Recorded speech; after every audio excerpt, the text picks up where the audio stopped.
Hello students, welcome back to tutor tips. तो आज हम इकोनॉमिक्स में अपना नेक्स्ट टॉपिक डिस्कस करेंगे जो है income elasticity of demand, it's meaning and types. Income elasticity of demand के मीनिंग को हमने इलास्टिसिटी ऑफ डिमांड के इंट्रोडक्शन में भी डिस्कस किया था कि इनकम इलास्टिसिटी ये बताती है कि किसी कंज्यूमर की इनकम में चेंज होने से उसकी डिमांड कितना इफ़ेक्ट होती है। So it measures the degree of sensitivity of quantity demanded to change in income of a consumer.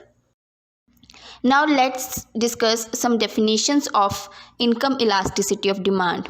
According to Watson, income elasticity of demand means the ratio of the percentage change in the quantity demanded to the percentage change in income. Or in words of Lipsey, the responsiveness of demand to changes in income is termed as income elasticity of demand. इसका क्या मतलब है कि income में change होने से demand पे जो रिस्पॉन्सिवनेस आ रही है, डिमांड जैसे रिस्पॉन्स कर रही है, उसको क्या बोलते हैं हम? Income elasticity of demand. इसको हम कैलकुलेट कैसे कर सकते हैं? Income elasticity of demand is equal to percentage change in the quantity demanded divided by percentage change in income of consumer. अगर तो हमारी इनकम इलास्टिसिटी हायर है तो इसका क्या मतलब है कि कंज्यूमर की डिमांड बहुत ज़्यादा सेंसिटिव है विद रिस्पेक्ट टू इनकम, कि इनकम में थोड़ा सा चेंज डिमांड को बहुत ज़्यादा इफ़ेक्ट कर रहा है। और अगर हमारी इनकम इलास्टिसिटी कम है, इसका मतलब ये है कि इनकम में बहुत ज़्यादा इफ़ेक्ट भी डिमांड को इतना इफ़ेक्ट नहीं कर रहा है, उसका इतना ज़्यादा असर नहीं हो रहा है, चाहे इनकम बहुत ज़्यादा बढ़ रही है चाहे वो बहुत ज़्यादा कम हो रही है। इसके साथ साथ इनकम इलास्टिसिटी है जो हमारी, वो पॉजिटिव और नेगेटिव भी हो सकती है। वो कैसे? वो डिपेंड करता है कि कंज्यूमर कौन सी गुड्स को कंज्यूम कर रहा है, वो नॉर्मल गुड्स को कंज्यूम कर रहा है या फिर इन्फीरियर गुड्स को। इसको हमने बहुत डिटेल में डिस्कस किया था, नॉर्मल गुड्स कौन सी होती हैं और इन्फीरियर गुड्स कौन सी होती हैं। अगर आपने वो वीडियो नहीं देखी तो मैं उसका लिंक डिस्क्रिप्शन में दे रही हूँ, आप उस पर क्लिक करके उसको देख सकते हो। फॉर एग्ज़ाम्पल, सपोज़ एक कंज्यूमर है, उसकी इनकम इंक्रीज़ हुई है बाय 10%। अब उसकी इनकम इंक्रीज़ हुई है तो एज अ रिज़ल्ट उसकी डिमांड इंक्रीज़ हो रही है मार्केट में, और वो कितनी हो रही है? बाय 10%। और इनकम इलास्टिसिटी क्या होगी अब यहाँ पे? जो हमने क्या अभी डिस्कस किया था, percentage change in quantity demanded divided by percentage change in income.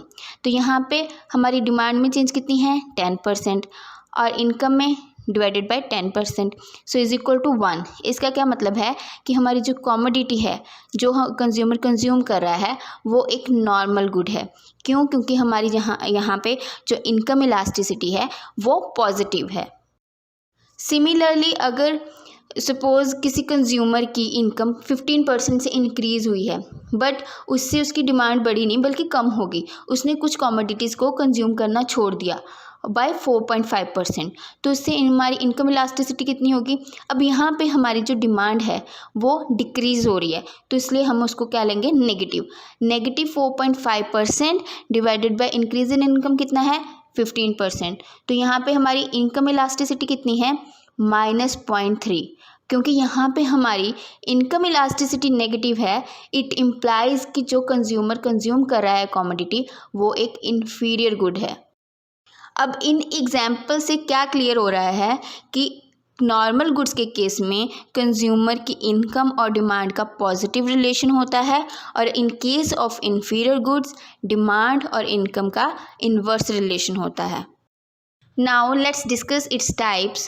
The first is high elastic, second is unitary elastic, third is low elastic, fourth is zero elastic, and the fifth is negative elastic.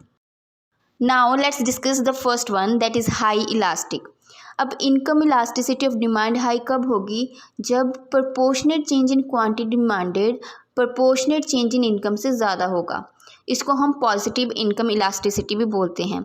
For example, suppose किसी consumer की income increase हुई है bye 20%, but उससे जो उसकी demand पे effect पड़ा वो बाय 50% हुआ, मतलब कि उसकी जो क्वांटिटी डिमांडेड है वो 50% से इंक्रीज़ हो गई। अब यहाँ पे हमारी इनकम इलास्टिसिटी कितनी है? 50% divided by 20%, that is greater than 1।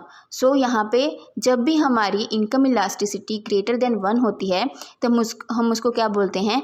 High elasticity. इसको हम ग्राफिकली कैसे रिप्रेजेंट करते हैं, हम एक्स एक्सिस पे क्वांटिटी डिमांडेड और वाई एक्सिस पे इनकम को रिप्रेजेंट करते हैं। यहाँ पे हमारी q is the quantity initially demanded by the consumer and y is the initial income. Suppose किसी कंज्यूमर की इनकम वाई से इंक्रीज़ होकर वाई वन होगी।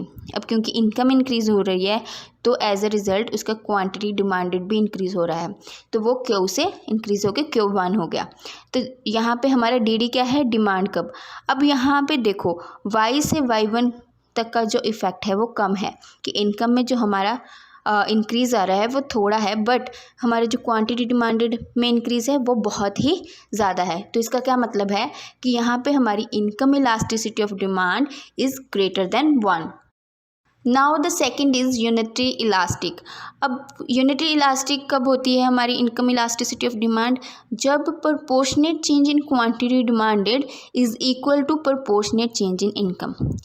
सपोज़ किसी कंज्यूमर की इनकम इंक्रीज़ हुई है बाय 50% मार्केट में, अब उससे उसकी क्वांटिटी डिमांडेड में भी 50% इंक्रीज़ आ रहा है, तो यहाँ पे जो उसकी इनकम में चेंज है और डिमांड में चेंज है वो इक्वल है।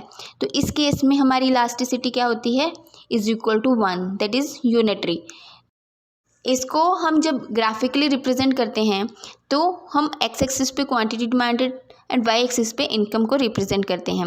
अब यहाँ पे इनिशियली वाई इनकम से कंज्यूमर की इनकम इंक्रीज़ हो रही है वाई वन तक और as a result quantity q से क्यू वन तक।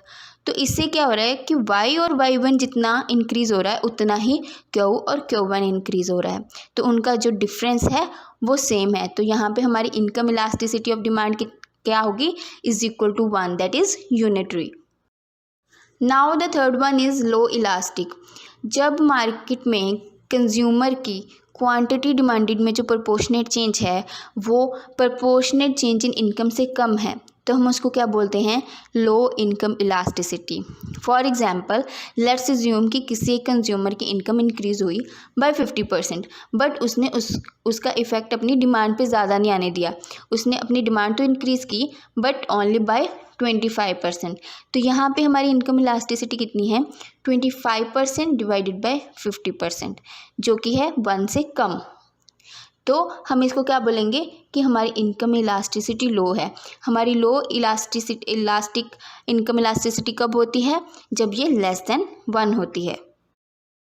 अगर हम इसकी ग्राफिकल रिप्रेजेंटेशन की बात करें तो इनिशियली वाई से कंज्यूमर की इनकम इंक्रीज़ हो रही है वाई वन तक और quantity demanded as a result कितनी इंक्रीज़ हो रही है क्यू वन तक। तो यहाँ एज विजिबल कि हमारी जो इनकम बहुत ज़्यादा इंक्रीज़ हो रही है बट एज अ रिज़ल्ट उसकी क्वांटिटी डिमांडेड इतनी ज़्यादा इंक्रीज़ नहीं हो रही। तो इसका क्या मतलब है कि इनकम इलास्टिसिटी ऑफ डिमांड यहाँ पे लेस देन 1 है।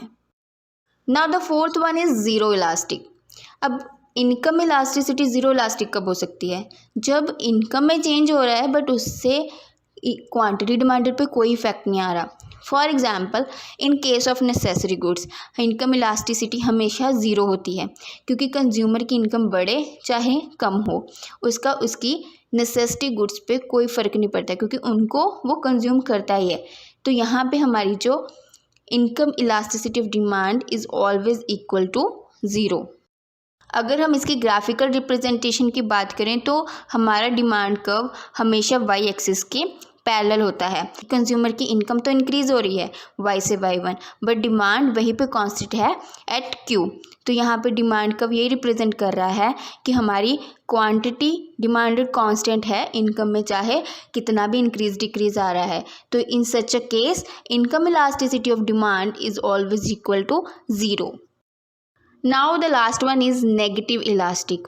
ये कब होता है, जब कंज्यूमर की इनकम तो इंक्रीज़ हो रही है but as a result quantity demanded fall हो रही है, इंक्रीज़ नहीं हो रही।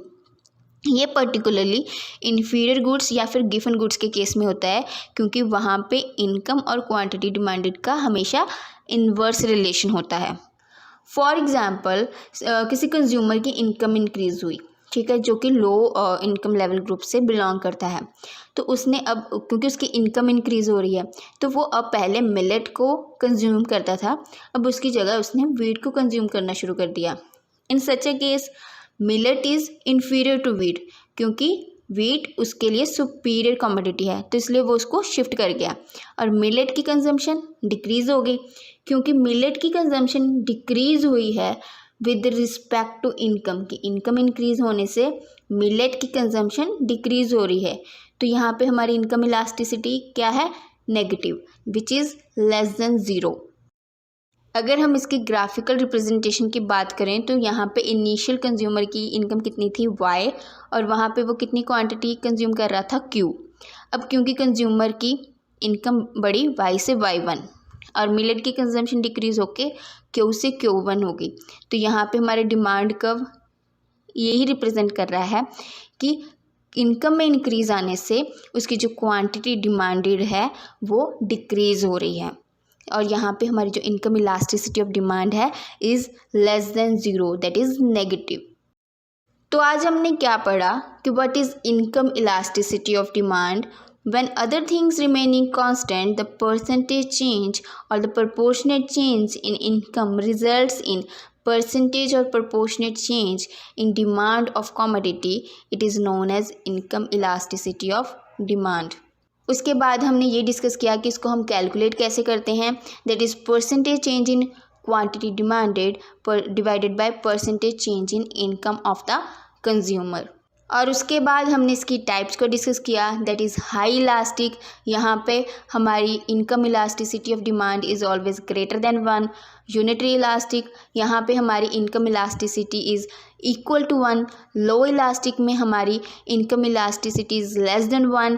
ज़ीरो इलास्टिक में हमारी income elasticity is equal to 0 and negative elastic में हमारी income elasticity is less than 0। So it was all about today's topic. If you like this video, like, comment and share, and if you have any doubt or you want to ask anything, you can ask us in comments and on other social media platforms, and don't forget to subscribe our channel. Thank you.